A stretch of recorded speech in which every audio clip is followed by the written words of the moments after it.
This is Becoming Antifragile with I.J. McCon.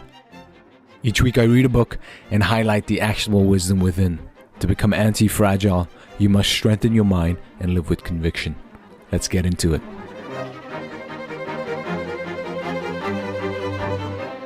Musashi was a boisterous youth, strong-willed and physically large for his age. Whether he was urged to pursue kendo by his uncle, or whether his aggressive nature led him to it, we do not know, but it is recorded that he slew a man in single combat when he was just 13 years old. The opponent was Arima Kehi, a samurai of the Shinto Rui school of military arts, skilled with sword and spear. The boy threw the man to the ground and beat him about the head with a stick when he tried to rise. Kehi died vomiting blood. Musashi's next contest was at the age of 16 when he defeated Tadashima Akiyama. About this time, he left home to embark on the warrior pilgrimage, which saw him victorious in scores of contests and took him to war 6 times until he finally settled down at the age of 50, having reached the end of his search for a reason. There must have been many ronin traveling the country on similar expeditions, some alone like Musashi, and some enjoying sponsorships, though not on the scale of the pilgrimage of the famous swordsman Sukahara Bokuden, who had traveled with a retinue of more than 100 men in the previous century. This part of Musashi's life was spent living apart from society while he devoted himself with a ferocious single-mindedness to the search for enlightenment by the way of the sword.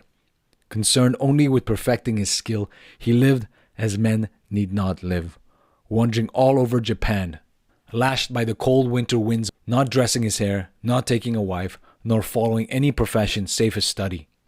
It is said he never entered a bathtub, lest he was caught unawares without a weapon, and that his appearance was uncouth and wretched. This is an excerpt from the introduction of The Book of 5 Rings by Miyamoto Musashi, and the translation that I'm reading from is by Victor Harris. I want to thank my friend Ashton for lending me his copy of The Book of 5 Rings, and this is the one that I have. And for this episode, what I ended up doing was reading 3 different translations of the Book of 5 Rings, because there are multiple, just to get a broader sense of what Musashi was saying and whether there was any differences in translations. The translations I read were by Victor Harris, which is the one I have, by Kenji Tokutsu, and last translation is by William Scott Wilson. I also want to thank my friend Justino for encouraging me to read Book of 5 Rings. And so it's the first time that I read this front to back multiple times in one sitting.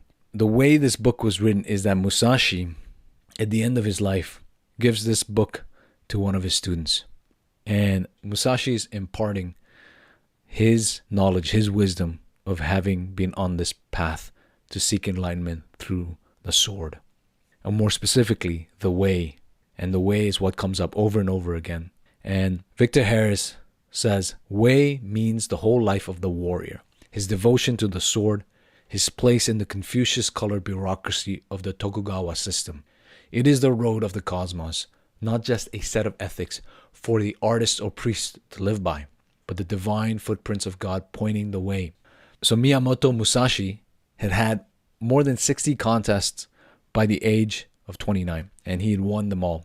The earliest accounts of his contests appear in this other book called The Two Heavens Chronicle, or the Nitenki, which was compiled by his pupils a generation or so after his death. At the end of Musashi's life, he had given away much of his possessions. Musashi abhorred luxury. Musashi preached that his students should live a life of detachment from material possessions, specifically from luxury and from fine foods. He believes that this is a distraction to find the way and in walking the way. And this is not surprising because this is a recurring lesson among all the great teachers that we have studied so far, whether it's Buddha, whether it's Jesus, whether it's Lao Tzu, whether it's Epictetus. What profits a man if he gains the whole world but loses his soul? Instead, all these teachers want to impart on us that to find enlightenment, to find meaning, to find purpose, you must first become detached to this materialistic society that we live in. Lao Tzu has this quote when he says, "The greatest crime is to have too much desire. The greatest disaster is not to find contentment. The greatest mistake is to desire for endless possessions. Hence, when one is gratified with self-contentment, true contentment can then long endure. And it's his reminder that you will not find lasting happiness in this material world. In the Dokkodo, which is another writing of Miyamoto Musashi, he says, never stray from the way of strategy. And what he's getting here is that you will be tempted to deviate from the way, from the path, by vainglory, by wealth, by status, by luxury. But you must not stray from it. You must remain on the path and be disciplined. And the Dokkodo is something that we're going to go over. And the Dokkodo is found in Kenji Tokutsu's translation of the Book of Five Rings and also William Scott's translation. But it's not in this Victor Harris's translation. So Victor Harris says, Musashi is known to the Japanese as Kenshi, which is sword saint. The Book of Five Rings is unique among books on martial art and heads every kendo bibliography. It deals with the strategy of warfare and the methods of single combat in exactly the same way. It is, in Musashi's word, a guide for men who want to learn strategy, and is Musashi's last will, the key to the path he trod. When at 28 or 29 he had become such a strong fighter, he did not settle down and build a school, replete with success, but become doubly engrossed with his study. In the last days even, he scorned the life of comfort with Lord Hosokawa and lived 2 years alone in a mountain cave, deep in contemplation. So we were starting to see this picture of this man, this samurai, who has dedicated his whole life to finding the path to enlightenment through the sword and through battle and through combat. And the older he gets, right, the more he dedicates his whole focus, his whole energy, his whole mind. He becomes obsessed with finding this, and so ends up living in the cave for years just so that he can understand, and so just so that he can dive deeper into this. And the Book of Five Rings is the result of this, and so is the Dokkodo. So Miyamoto Musashi says, if you merely read this book, you will not reach the way of strategy. Absorb the things written in this book. Do not just read, memorize, or imitate, but study hard so that you realize the principle from within your own heart and absorb these things into your body. He's saying you have to be action-oriented. You cannot simply read this book and pretend that you understand what has happened. And you can't just memorize it. You have to put it into action. And he says, any man who wants to master the essence of my strategy must research diligently, training morning and evening. Thus can he polish his skill, become free from self, and realize extraordinary ability. He will come to possess miraculous power. You must train your body and your mind for the battle. And again, what we're seeing here is this idea of freeing yourself, to become free from yourself. A surface reading of the Book of Five Rings will make you think that Musashi is only discussing physical battles and how to win physical battles and nothing else. But you'd miss the whole point of this book. Because the whole point of this book is Musashi teaching you the way to win against yourself. The greatest battle is fought within you, against your lower man. And you see this when Musashi is talking about overcoming your mind, mastering your mind, and making sure to be disciplined when you strike your enemy. All of this requires one thing, and that is mastery over yourself and mastery over how you move, what you think, what you perceive. You must be diligent to strengthen your mind. And how do we do this, right? To strengthen your mind, you must do difficult things in your life. Things that you do not want to do, but know that it's good for you. And they could manifest in many numerous ways. It could be meditating for more than 30 minutes if you're already doing it for only 5 minutes. Going to bed early, which is a huge ask for some people. Some people do not have the discipline to go to bed early, even though they know that they should be going to bed early because they wake up early the next day to work. Another very important way to strengthen your mind is a practice that has been done in many religions, which is the practice of fasting. Fasting has been seen by many people throughout human history as one of the most important ways to implement and strengthen your fortitude, strengthen your mind, and strengthen your will. because fasting requires that you overcome first the desire to eat, the desire perhaps to drink water as well, if you're doing a water fast. And instead you dedicate the time of your fast, the times that you would be eating, to prayer, to meditating. If you've ever meditated or prayed during your fast, you will know exactly what I'm talking about. There is an immense amount of desire to go and eat something, to go and drink something. But in you practicing stillness, in you embracing the hunger, and in you transcending it, you begin to strengthen your mind and strengthen your will. Another way it might manifest is training on days that you feel especially tired or especially lazy. Right? It is through these things that you build strength enough to defeat the lower man, which we talked about in the last episode with King Solomon. It is Lady Wisdom who teaches us how to overcome the lower man, who is the Minotaur. Musashi goes on to say, even if a man has no natural ability, he can be a warrior by sticking assiduously to both division of the way.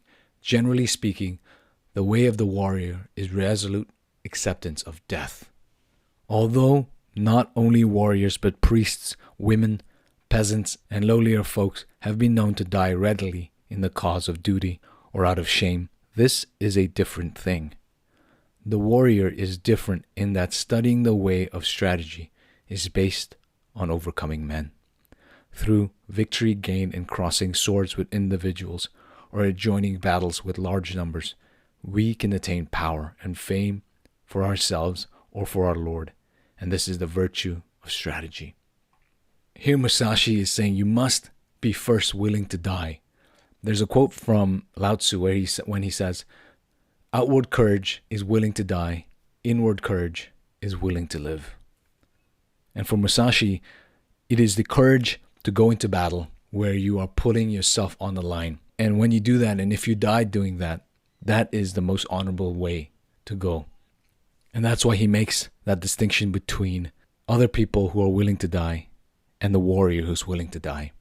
The other important thing that Musashi says is that a man with no natural ability, he can become a warrior by sticking to two divisions of the way.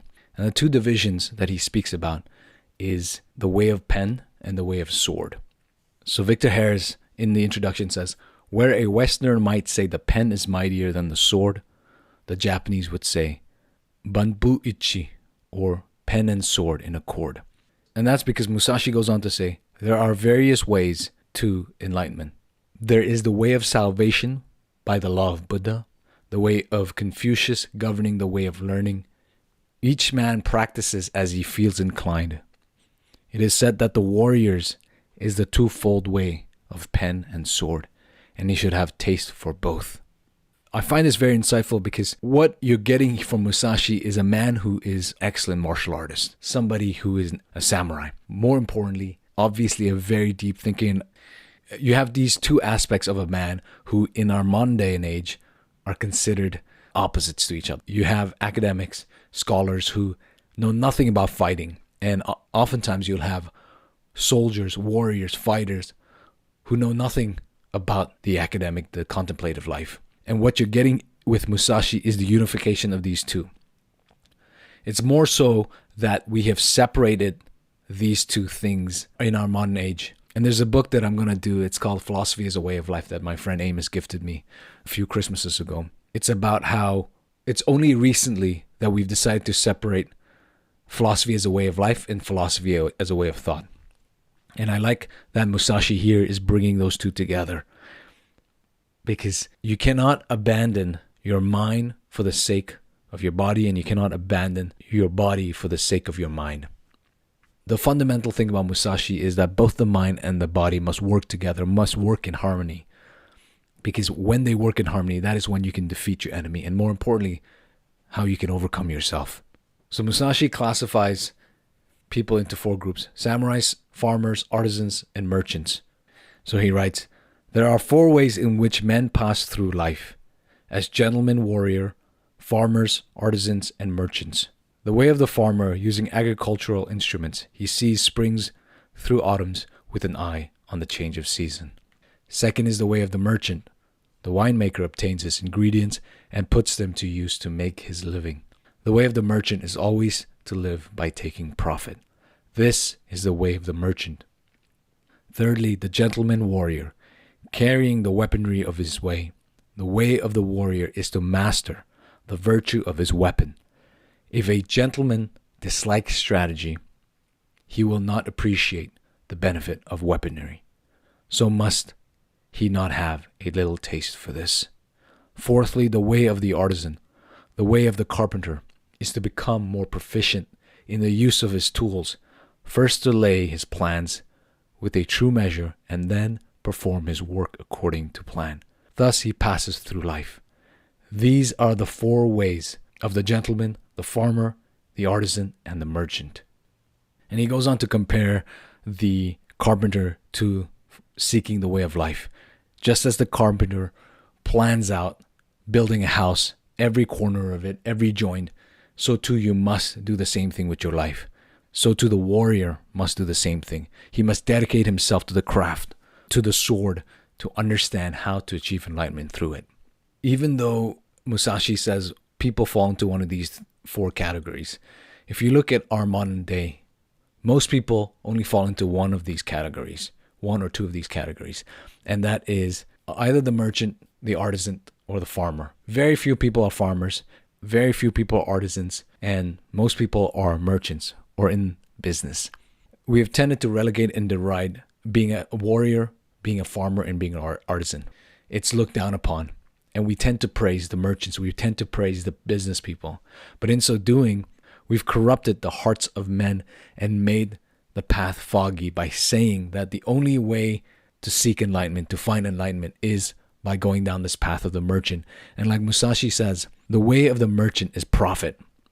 However, that is not to say that the merchant is evil. That is not to say the merchant is bad. There is an overindulgence that happens with the merchant. And that's why Musashi uses the artisan to describe how we should go about seeking enlightenment. Because the artisan is dedicated to cultivating a balance, a harmonious life where he understands his tools and he's able to manipulate the tools for the good, for building, for creating beautiful things. Whereas this is not always the case with merchants. Oftentimes it will be profit over everything else. It will be profit over long-term thinking. And with Musashi, what he's getting here is you have to play in decades and not in quarters. You have to dedicate your whole life to it, and you will live a very long life most likely. But if you are short-term thinking, like the merchants, where you only think in quarters, you will miss the forest for trees. And he doesn't want you to do that. So he says, if you want to learn the craft of war, ponder over this book. The teacher is a needle and the disciple is a thread. You must practice constantly. And I love this because if you think about a needle and a thread, you have to put the thread behind the needle. The needle must lead the way and the thread follows. And with each piercing of the cloth, the thread follows and seals it. So too, it is like that for us when we're reading Musashi. He is leading the way. He's gone through this path and he's showing us how to do it. But we must walk that path ourselves. He can't walk it for us, and we must also constantly practice. So Musashi goes on to say, the attainment of the carpenter is that his work is not warped, that the joints are not misaligned, and that the work is truly planned so that it meets well and is not merely finished in sections. This is essential. If you want to learn this way, deeply consider the things written in this book one at a time. Musashi is getting at the fact that with carpenters, if you build a poorly designed house, the carpenter, at least in this day and age, his honor is on the line. And so instead, what he does is he plans everything. He plans every joint, every corner, so that it fits perfectly. And if you've ever seen Japanese carpenters and how they can build houses without nails, simply by designing corners that fit so well that they don't come apart. That is what Musashi is getting at. I would also recommend, if you don't know what I'm talking about, to just go on YouTube or Google Japanese carpenter building houses without nails. Musashi goes on to say, in strategy, your spiritual bearing must not be any different from normal. Both in fighting and in everyday life, you should be determined though calm. And here is this idea that the public facing you and the inward facing you, the one that you only see when you're alone, right? Those two should be one. They shouldn't be two different things. Whereas we want to try to portray ourselves as one thing when we're in the public and when we're with friends, when we're with people, but we're totally another person when we're at home. Musashi wants you to harmonize these two, to unify these two, so that what you are on the battlefield is the same as what you are at home.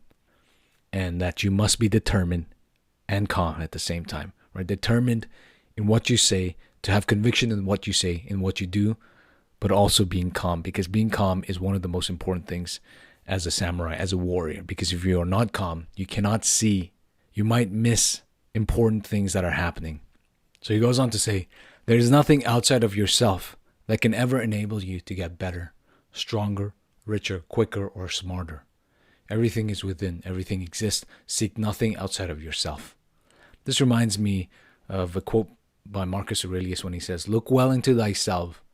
There is a source of strength which will always spring up if you will always look. We have a tendency to not believe in ourselves. We have a tendency to think that we need somebody else's approval to do something. But we have to abandon this idea. You don't need anything external to you. You don't need an external praise. You don't need an external approval. You are enough to do the things that you want to do. We prop up this faulty reason of seeking approval from others just because we are afraid to take the risk. We are afraid to stand out. We are afraid to be made fun of. But what Musashi is getting at and what Marcus Aurelius is both getting at is that if you will look inside, you have the strength within and you do not need anybody else. You have an immense source of strength within. And that's something someone like David Goggins has said. David Goggins' book is on my list to do. But Goggins says, when you are tired, when you think you cannot go more, when you believe that you have nothing left to give, he says, you're only 40% of the way. You still have 60% of strength left within. The point is, you have it within yourself to do whatever it is that you set your mind on doing. So if it is enlightenment that you seek, you don't need priests. You don't need to travel to India. You don't need to travel to Nepal to find it. You can begin your journey right here, right now, wherever you are. Whether it's in your home, wherever you're sitting, wherever you're listening to this, you can begin it right there and then. There's nothing. You don't need extra things. You don't need incense. You don't need beads. You don't need any of these things. It's better to begin with less than to begin with more, because the more you have to begin with, the more distracting it is. And once you've begun the journey and once you've started walking and you want to learn more, of course it makes sense to go seek out people who are more knowledgeable than you so that you can learn more. But again, remember that you actually don't need them. And I think it's important that you believe in yourself. Again, the quote from Marcus Aurelius and from Miyamoto Musashi, I think is very important. So for that reason, I'm just going to... And so Musashi says, I'm repeating, there is nothing outside of yourself that can ever enable you to get better, stronger, richer, quicker, or smarter. Everything is within. Everything exists. Seek nothing outside of yourself. And Aurelius says, look well into yourself. There is a source of strength which will always rise up if you will always look. And one of the things that Musashi says, right, for people who want to learn his way, his strategy, he says, this is the way for men who want to learn my strategy. 1. Do not think dishonestly. 2. The way is in training. 3. Become acquainted with every art. 4. Know the way of all professions. 5. Distinguish between gain and loss in worldly matter. 6. Develop intuitive judgment and understanding for everything. 7. Perceive those things which cannot be seen. 8. Pay attention even to trifles. 9. Do nothing which is of no use. Or these 9 precepts are essentially cornerstones for you to learn the path, to start to walk in the way. And so if we go through from the beginning, do not think dishonestly. What Musashi is teaching here is that you must speak truth. You must be able to perceive reality as it is and not cloud your judgment by biases, by emotions, to be able to perceive and understand the situation as it is. The second point, the way is in training. You have to put it into practice, right? You cannot abandon the way of training. You cannot simply become an intellectual and only talk about the way and not practice the way, right? You cannot be an academic. You cannot simply be a scholar. You have to be both a scholar and a warrior. Become acquainted with every art. And this is something important for Musashi, because Musashi says, which we'll get to later on, but he says, once you've seen the way, once you understand the way, then you will see the way in all things. And that's why he encourages his students to become acquainted with every art. And so for me personally, there are two warriors in our society that I think you can truly call warriors. The first one are soldiers who are deployed into battle. Those are the closest warriors you're going to get, because they actually face the possibility of death in their profession.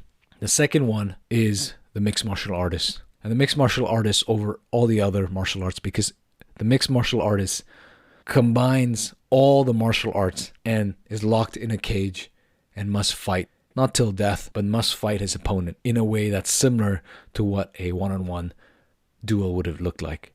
Except we have a referee here and nobody's going to die. And what I specifically love about mixed martial art is that to become a master, to become one of the greatest mixed martial artists, you have to become not only acquainted, but you have to master 4 separate domains, which is boxing, Muay Thai, Taekwondo, karate, whatever, for kicking, wrestling, for taking your opponent down, and Brazilian Jiu-Jitsu, for controlling your opponent on the ground and submitting or breaking their limbs. Once you are a master at these 4 things, the best of the best are not only masters of these separate domains, but they are masters of the transitions. They are masters in their ability to perceive and to marry all these things together. And some of these people, in my opinion, are guys like George St. Pierre, Khabib Nurmagomedov, and John Jones. And there are many, many more. But those are guys who, when you watch them fight, they're able to basically flow in and out of all these arts.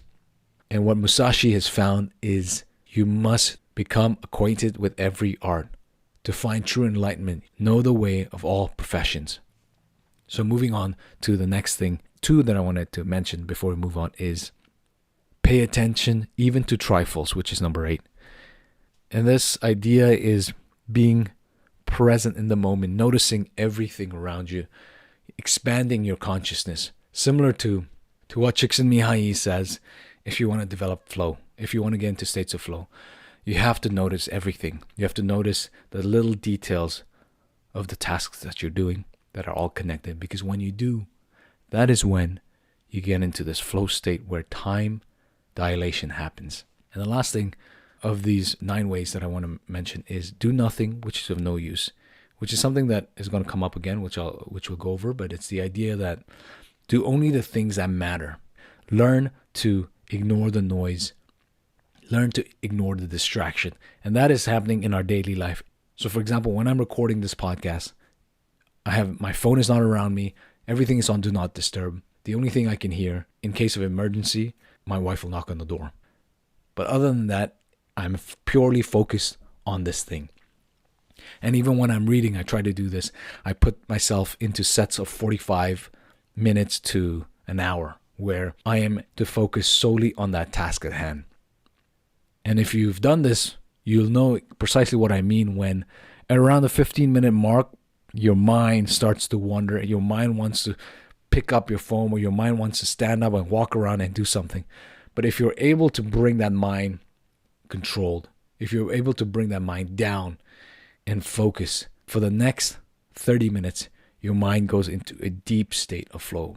That's a practical way when I was reading this that I saw do nothing which is of no use. So Musashi goes on to say, if you wish to control others, you must first control yourself. And as we've mentioned before in previous episodes, no man is free who is not master of himself. Right? The greatest of men don't command armies. Even though we love the idea of Napoleon, we love the idea of modern day entrepreneurs who run these great big companies. Right? Even though we put them on pedestals and say, these are great men. The greatest of all men command themselves, right? They are master over their desires. They don't overindulge anything. They're able to stay firm in their conviction, to not abandon their morals when it seems difficult, right? Those are the greatest of all men. And you see this in the episode with the Buddha, when he is being seduced by the evil one's daughter with their lust, with their passions, with their glories and everything. And they offer him a wager and says, you can have all of this plus more only if you abandon your meditation right now under this Bodhi tree. And the Buddha firmly and strongly denies them, right? And that is how he attains his nirvana. So what must we do? What must you do to do this? Is that you must learn to control your mind. Just as similar to when we said, do nothing which is of no use, one of the 9 principles. Making sure when you're doing the little things of, say, you're trying to focus on your work, you're trying to complete a certain task, to be able to control your mind in only doing that and not being distracted. So Musashi says, if you do not control the enemy will control you. And the enemy for Musashi is both the external enemy that he fights, but also the enemy within himself, the lower man. So if you do not control the lower man, if you have not slain the lower man will rise up and take control of your kingdom, which is your body. He will take control of your mind. The greatest enemy is yourself. The only one who can stop you from doing what you want to do in life is yourself. No one else will stop you, but no one else will push you further than you can push yourself. And on your journey to enlightenment, Musashi says, you must understand that there is more than one path to the top of the mountain. You and I live in a world full of isms and ists and eons, right? Whether that's the idea of postmodernist, Platonism, Thomist, liberalisms, Buddhisms, all sorts of isms. And we like to exist inside of some sort of ism as individuals. And we like to identify with one of these because we are after community, we are after familiarity, we are after comfort. So you'll have people who say, I'm a Hegelian and therefore I think this way. Or I'm a rationalist and I think this way. Or I'm a materialist and so I think this and it is the only way forward. Or I'm a spiritualist, and the list can go on and on and on. But you see the problem? Right? The problem is that this rigid identification with a group disintegrates the individual, disintegrates the self.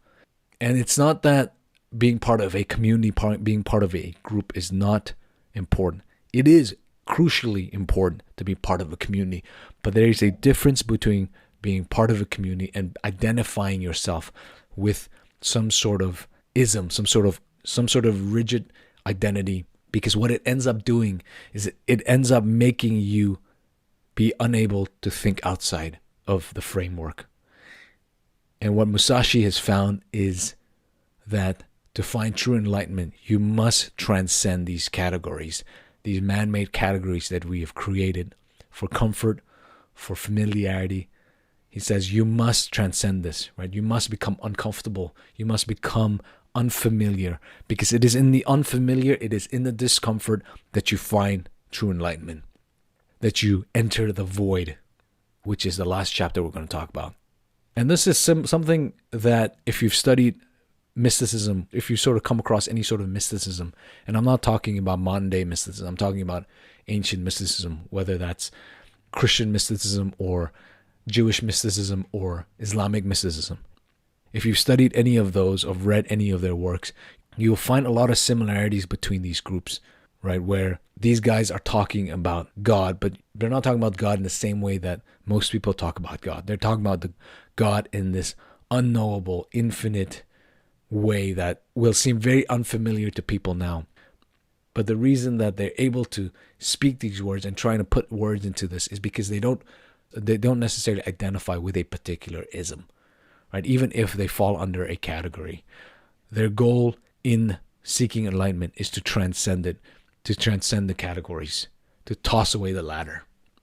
Understand that you need the categories in the beginning, for they point you towards the path, just as Musashi's book is pointing us towards the path of enlightenment through the sword. Right, the way, he's showing us the way of how warriors can become enlightened. But on your path, as you get closer to it, you must abandon everything, because you must walk that journey yourself and not walk the journey that Musashi walked. So Musashi says, when you have attained the way of strategy, there will be not one thing that you cannot understand. You will see the way in everything. And this is important because the truth is not a slave to any group. Nobody has a monopoly on truth. Truth only serves one master, which is itself. And once you understand this, you will realize that all these groups that exist, all these categories that exist, they're trying to point us towards the path, taking the path and walking the path ourselves. But the problem often that happens is people become rigid and stuck and believe that this is the only way, that truth is only found in this group and nobody else has truth. And that is a mistake. Once you begin to expand your knowledge and align your character to the way of truth, you will notice the intricacies of all these different philosophies and not to simply reject something because it seems incomprehensible. But again, understand that this is not saying that all philosophies are correct, that all philosophies are equal. It's none of these things. Some are obviously very wrong, full stop. There's nothing about it. Because a philosophy that seeks to do wrong in the world purposely, that seeks to abandon truth purposely, that is not the way. And that's something that Musashi talks about, in that he says, you have to expand your sight so that you can see all, right? When the enemy is coming, when the warriors are coming, but you also have to be able to narrow your sight so that you can see the enemy in front of you, all his movements. And that's essentially what we're getting at. You both participate in these categories, but you also outside of these categories. And Musashi understands this. And you see this because he's both a warrior and a master artist and a penman. If he was stuck in one category, then he would only be a warrior, or he would only be an artist, or he would only be a penman. And so he says, the way of the warrior does not include other ways, such as Confucianism, Buddhism, certain tradition, artistic accomplishments, and dancing. But even though these are not part of the way, if you know the way broadly, you will see it in everything. And there's a quote from Musashi when he's talking about knowing your enemy and understanding your enemy so well, right? In the section about Win, he says, to become the enemy means to think yourself in the enemy's position. And that section reminded me of two things. One was, it reminded me of a quote from Orson Scott Card, his book Ender's Game, which I'll get to. But it also reminded me of the fact that, as I mentioned before, the greatest enemy that you face is the one within yourself. But to defeat him, you must know yourself extremely well. Because only when you know yourself, you will know your weaknesses, where your failings are, where your shortcomings are. And only then can you overcome those things. And the quote in Ender's Game that it reminded me of was when the main character, I forget his name, he says something like, in the moment when I truly understand my enemy, understand him well enough to defeat him, then in that very moment, I also love him. I think it's impossible to really understand somebody, what they want, what they believe, and not love them the way they love themselves. And then in that very moment when I love them, I destroy them. So in Ender's Game, that's the main character is talking about understanding this group of species and him trying to get into their minds. And he ends up realizing this, right? He knows them very well. And for us, you have to know yourself. You have to understand the Minotaur inside of you, right? The Minotaur desires all these things. It's not that the Minotaur itself is evil, right? He's just uncontrolled. He doesn't know how to control himself. He has all these passions. Once you understand your lower man, truly understand your lower man and his desires, his primal drive, you end up loving him. In that very moment, when you love him, you destroy him. Because that is the only path forward. Now I want to move into the Dokkodo, which is, there are two versions of this, and these are very short precepts that Musashi wrote 2 or 3 days before his death. And I'll read them in order. And there are 21 of these. So number 1, do not oppose the ways of the world. 2, do not seek pleasure for its own sake. 3, do not under any circumstances depend on partial feeling. 4, think lightly of yourself and think deeply of the world. 5. Be detached from desire your whole life long. 6. Do not regret your past deeds. 7. Never be jealous of others, good or bad. 8. Never let yourself be saddened by separation. 9. Hold no grudges against yourself or others. 10. Steer clear of the path to attachment. 11. In all things, do not have any preferences. 12. Have no luxury in your house. 13. Pursue no delicacies for yourself. 14. Do not hold onto possessions you no longer need. 15. Have trust in yourself and avoid superstitious beliefs. 16. Do not concern yourself with superfluous trappings, only the tools of your trade. 17. Do not shun death in the way. 18. Do not seek goods or fiefs in your old age. 19. Respect Buddha and the gods, but ask them for nothing. 20. Sacrifice your life before you sacrifice your name. And 21 I mentioned right in the beginning. Never stray from the way of strategy. So there are a few key points I wanted to highlight. The first one, do not oppose the ways of the world, which is very similar to the idea from the Stoics where you embrace your fate. You do not wish for things to happen or wish that they happen the way that they happen. Only through that you no longer have this attachment of wishing something else. Number 2, do not seek pleasure for its own sake. From the last episode with King Solomon, Proverbs, that was something quite evident because Lady Folly, the temptress, tries to seduce you through pleasure by trying to lead you astray down the path of destruction. And it's all through pleasure. In the book of Proverbs, the way that Solomon or the writer portrays it is that the temptress walks around revealing herself to young men who are not aware that she is a temptress, and she leads to her bed and says, look, I have all these rose petals on my bed ready for you. I'm wearing the newest perfume. Come join me in my bed. My husband is not in town. And when these young men go to her bed and enter her house, they realize that she smells of death, that the perfume is covering up the death smell. And similarly with Musashi, he's saying, do not seek the pleasures for its own sake. You have to practice self-control. You must discipline the mind. You must discipline the body. Number 4, I thought was quite interesting where he says, think lightly of yourself and think deeply of the world. And it reminded me of a quote from the Buddha. The Buddha says something like, act as if the universe depended on your very action, but laugh at yourself for thinking this. And so don't take yourself too seriously, but take seriously and think deeply about the mysteries of this world. Think deeply about the philosophies behind why you're doing what you're doing, because only through that will you build a conviction. And once you've built conviction, it becomes very hard to sway a man who has conviction. The only way that you are swayed like a bamboo tree in the wind is when you are spineless and you have no conviction. And for us, we are here to build our conviction on how to live our lives. Number 6 was also interesting. He says, do not regret your past deeds. And this struck me because it is quite easy to fall trap when you think back on your life and say, I wish I had done this action versus this action. I wish I had said this versus that. I wish in the moment I didn't do this.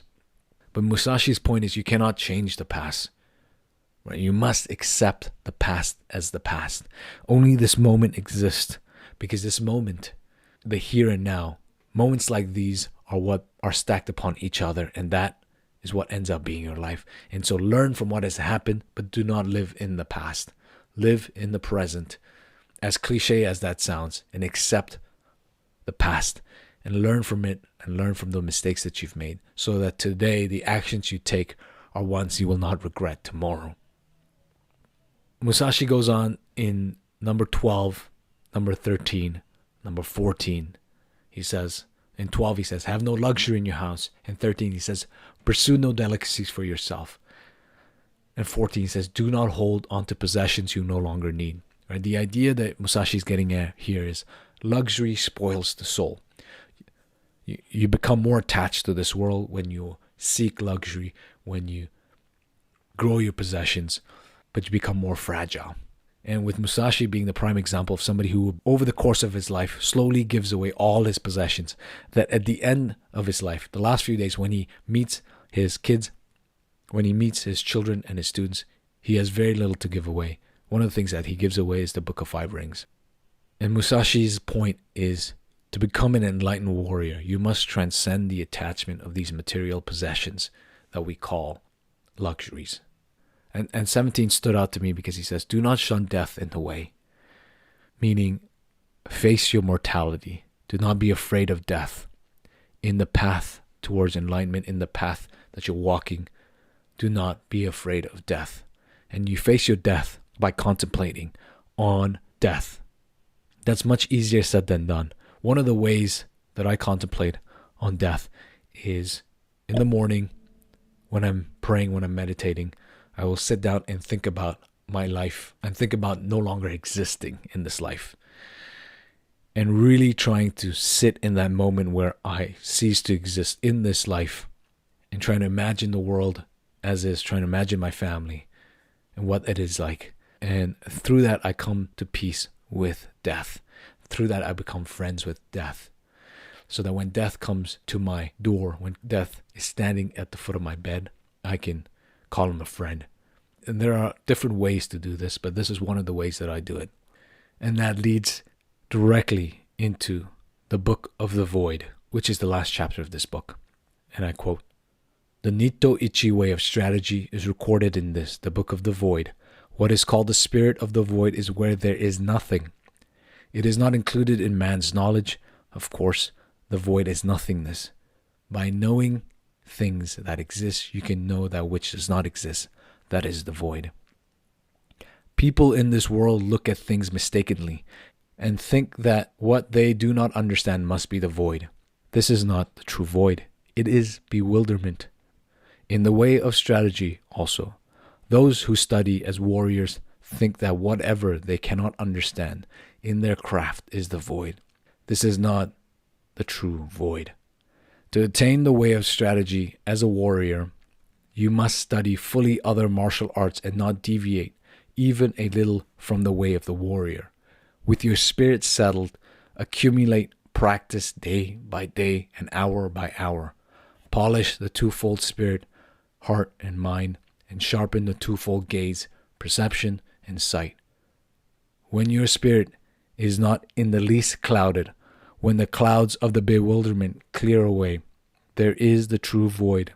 Until you realize the true way, whether in Buddhism or in common sense, you may think that things are correct and in order. However, if we look at things objectively, from the viewpoint of laws of the world, we see various doctrines departing from the true way. Knowing well the spirit and with forthrightness as the foundation and the true spirit as the way, enact strategy boldly, correctly, and openly. Then you will come to think of things in a wide sense, and taking the void as the way, you will see the way as the void. In the void is virtue and no evil. Wisdom has existence, principle has existence, and the way has existence. Spirit is nothingness. Miyamoto Musashi concludes with that last chapter, where he's talking about the void. And the void, the way they interpret the void is, it changes from different commentators to different commentators. But I think what Musashi is getting at is his experience in attaining some form of nirvana, where, to bring up the mystics, when you read any of the mystical works from all these traditions, what you find is the idea of experiencing the nothingness, the idea of experiencing this non-being, where your ego has disintegrated into the void, and you are, in one sense, all things and are in all things. And this is a common account from all these mystical works, and I think Miyamoto Musashi is experiencing it. And we're translating it into the void. I don't know what the Japanese term for the void is, but it could be very similar to this mystical author called Dionysius, who's a Platonist. He's a Christian Platonist, and he says, entering the darkness that surpasses understanding, we shall find ourselves brought not just to brevity of speech, but to perfect silence and unknowing. Emptied of all knowledge, man is joined in the highest part of himself, not with any created thing, nor with himself, nor with another, but with the one who is altogether unknowable. And in knowing nothing, he knows in a matter that surpasses understanding. That's Dionysius. So the challenge for this week is to do something difficult, whether that's, say, having a cold shower, or a cold bath, which is quite difficult to do consistently on a long time scale, or whether that's extending your morning prayer or morning meditation by twice as long. So if you're doing a 5-minute, try doing 10 minutes. If you're doing 15 minutes, try doing 30 minutes. The second thing is do something that will help you overcome your body's weakness through your mind. So if there are days, which likely there will be days this week, where you don't want to work out, where you don't want to go outside and train, go and train on those very specific days, and go train as hard as possible on those days. The third challenge is to do something like a fast. And there are multiple ways to fast. You can do certain types of fast. If you're new to it, you can say abstain from eating meat on a Friday. So all Friday you don't eat meat. Or you do a fast on the weekend for 2 days. Something that will require you to remember why you're doing what you're doing. Because when you're hungry, those are the times that you remember why you're doing it. And you're doing it because you're overcoming the body's weakness with your mind. And with that, I want to wrap. Thank you for listening to this episode. I appreciate you. If you haven't already, subscribe to this podcast. Give it a rating on Apple or on Spotify. Share this podcast with a friend. And until next week, peace.